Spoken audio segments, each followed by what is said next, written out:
sunnah Nabi, tetapi punya impak yang sangat besar, iaitu baby yang baru lahir itu jangan tidak sampai dibaca di ubun-ubunnya surah Al-Qadar, inna anzalnahu fi lailatul qadar, sampai akhir. Kerana riwayat menyebutkan budak-budak yang dibaca di ubun-ubunnya akan surah inna anzalnahu fi lailatul qadar, insya-Allah anak ini tidak akan berzina sepanjang hidupnya. Mungkin dia seorang yang mungkin nakal lah, nah dia nakal buat ini buat itu, tetapi insya-Allah dia tidak akan berzina. Karena itulah kita nak kaitkan tadi bahawa orang yang sudah terlanjur berzina lah tu, dia sudah terlanjur, akhirnya dia tidak mahu ayah ibunya malu ataupun keluarganya malu, Faiz. Akhirnya diambil dan difikirkan satu jalan pintas yang dia rasakan akan selesai, iaitu membuang bayi. Sebenarnya ini termasuk di dalam membunuh akan jiwa. Man qatala nafsan bighairi nafsin faka'annama qatala an-nasa jami'a. Harus kita ingat itu. Siapa yang membunuh jiwa dengan tanpa kebenaran, maka dia seolah-olah membunuh seluruh jiwa manusia. Jaga-jaga itu. Maka kerana itulah, kalau sudah terlanjur, kita nasihatkan kepada para remaja yang di luar sana, kalau sudah terlanjur berbuat perkara ini, maka hendaklah kita tahu bahawa keterlanjuran itu satu dosa. Tetapi kalau membuang bayi itu bertambah satu dosa lagi.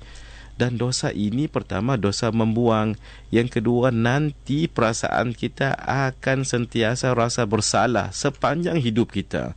Demi Allah, ini pengalaman orang yang pernah bercerita dengan kita. Demi Allah, walaupun tidak diketahui oleh orang, perasaan rasa bersalah itu akan menghantui dirinya, sehingga psikologinya, Faiz, nanti akan terganggu. Karena itulah kita nasihatkan. Tadi kita sebutkan pencegahan lebih baik daripada rawatan. Ayah dan ibu tidak mengapa sedikit berkeras dalam perkara ini. Lihat dengan siapa anak kita berkawan. Lihat di mana dia berada. Lihat pukul berapa dia balik rumah dan sebagainya. Terutama sekali anak perempuan.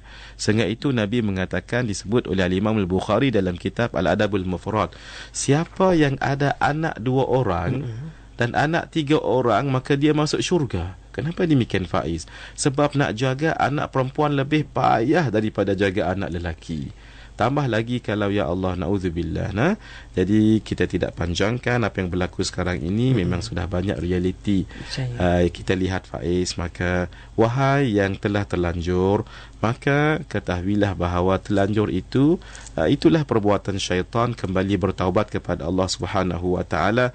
Tetapi jangan sampai berbuat dosa lagi dengan membunuh bayi yang tidak bersalah itu. Letaklah, bagilah kepada orang-orang yang boleh menjaganya, dan selepas itu kembalilah kepada Islam, kembalilah kepada jalan untuk menyelesaikan permasalahan yang terlanjur itu. Barangkali kahwinkah ataupun berbincang dengan mak ayah, dan mak ayah juga hendaklah memberi sokongan kepada perkara ini, dari segi nasihat, dari segi panduan dan sebagainya. Kalau tidak, sampai bila kita mahu masyarakat-masyarakat yang terdiri daripada, mohon maaf, anak-anak yang luar nikah sebegini, yang akhirnya nanti akan merosakkan akan masa depan negara itu, sehingga kepada agama itu sendiri.